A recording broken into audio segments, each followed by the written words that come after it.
friends, welcome back to Learn English with Helen. இன்னைக்கு நம்ம பார்க்க போற 10 sentencesமே உங்களுக்கு யூஸ்ஃபுல்லா இருக்கும். ஸோ நீங்களும் டெய்லி ப்ராக்டிஸ் பண்ணிட்டே இருங்க. உங்களாலையும் இங்கிலீஷை ஃப்ளூயண்டா பேச முடியும்.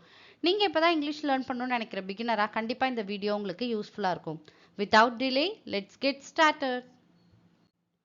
Let's see the first one. அதை என்னிடம் விட்டு விடுங்கள். For example, நீங்க சொல்வீங்க இல்லையா, இந்த விஷயத்தை என்கிட்ட விட்டுருங்க, நான் அதை பார்த்துக்கிறேன்னு சொல்லுவோம் இல்லையா, அதை எப்படி சொல்லலாம்? Leave it up to me. என்கிட்ட அதை விட்டுருங்கன்னு அர்த்தம். Leave it up to me.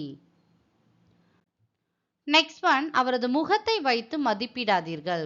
ஒருத்தவங்களோட ஃபேஸை பார்த்து அவங்கள ஜட்ஜ் பண்ணவே கூடாது. யார் எப்படின்னு நம்மளுக்கு தெரியாது. அவங்களோட ஃபேஸை பார்த்து அவங்க நல்லவங்களா கெட்டவங்களான்ட்டு நம்ம ஜட்ஜ் பண்ணக்கூடாதுன்னு சொல்லுவோம் இல்லையா, அதை எப்படி சொல்லலாம்?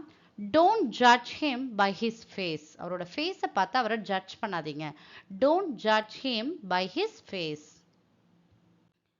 நெக்ஸ்ட் சென்டென்ஸ், என் பலவீனத்தை பயன்படுத்தி கொள்ளாதே. என்னோட வீக்னஸை நீங்கள் ரொம்ப அட்வான்டேஜாக எடுத்துக்காதீங்க, அதை யூஸ் பண்ணிக்காதீங்க, அட்வான்டேஜாக எடுத்துக்காதீங்கன்னு சொல்லுவோம் இல்லையா, அதை எப்படி சொல்லலாம்? Don't take advantage of my weakness. Don't take advantage of my weakness. Next one, நான் ஒரு தவறு செய்து விட்டேன், நான் ஒரு மிஸ்டேக் பண்ணிட்டேன்றதை எப்படி சொல்லலாம்? I made a mistake. நான் ஒரு தப்பு பண்ணிட்டேன், ஒரு மிஸ்டேக் பண்ணிட்டேன். I made a mistake. Next one, நான் உன்னிடம் ஒன்று கேட்கவா. நான் உன்ட்ட ஒன்று கேட்கலாமான்றதை எப்படி கேட்கலாம்? Shall I ask you something. நான் உன்ட்ட ஒன்று கேட்கலாமா? Shall I ask you something.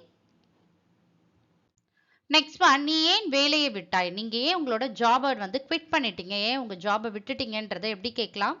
why did you leave the job. ஏன் உங்க வேலையை நீங்க விட்டுட்டீங்கன்னு அர்த்தம். இல்லைன்னா why did you quit the job கூட நம்ம கேட்கலாம். நெக்ஸ்ட் ஒன், அதை பழக்கப்படுத்த வேண்டாம். ஃபார் எக்ஸாம்பிள், நம்ம டெய்லி காஃபி குடிச்சிட்டே இருக்கோங்களா தான் அதுக்கு அடிக்ட் ஆகிடுவோம். நம்ம சொல்லுவோம் இல்லையா, இதை நீங்கள் பழக்கப்படுத்திக்காதீங்க, பழகிக்காதீங்கன்னு சொல்லுவோம் இல்லையா, அதை எப்படி சொல்லலாம்? Don't make a habit of it. அப்படின்னா அதை பழக்கப்படுத்த வேண்டாம், அதை ஒரு விஷயத்தை பழகிக்காதீங்கன்னு அர்த்தம். Don't make a habit of it. Next one, எனக்கு ஒரு அவசர வேலை இருந்தது. ஃபார் எக்ஸாம்பிள், நீங்கள் உங்கள் ஃப்ரெண்டை மீட் பண்ணலான்னு பிளான் பண்ணியிருப்பீங்க, பட் அங்கே போயிருக்க மாட்டீங்க.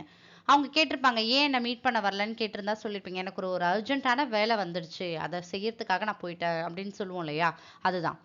ஐ ஹேட் அன் அர்ஜென்ட் ஒர்க். எனக்கு ஒரு அவசர வேலை இருந்துச்சுன்னு அர்த்தம். I hate an urgent work. Next one, ஒரு நண்பராக நான் உங்களிடம் இதை சொல்கிறேன். நீங்க என்னோட ஃப்ரெண்டா இருக்கிறதுனால நான் இதெல்லாம் உங்ககிட்ட சொல்றேன், இதை உங்ககிட்ட ஷேர் பண்ணிக்கிறேன்றதை எப்படி சொல்லலாம்? Being a friend, I am saying this to you. நீங்க என்னோட ஃப்ரெண்டா இருக்கிறதுனால நான் இதை உங்ககிட்ட சொல்றேன்னு அர்த்தம். Being a friend, I am saying this to you. My dear friends, I hope this video will be useful for you. If you like this video, like and share with your friends and kindly subscribe the channel and keep supporting me. Thank you friends.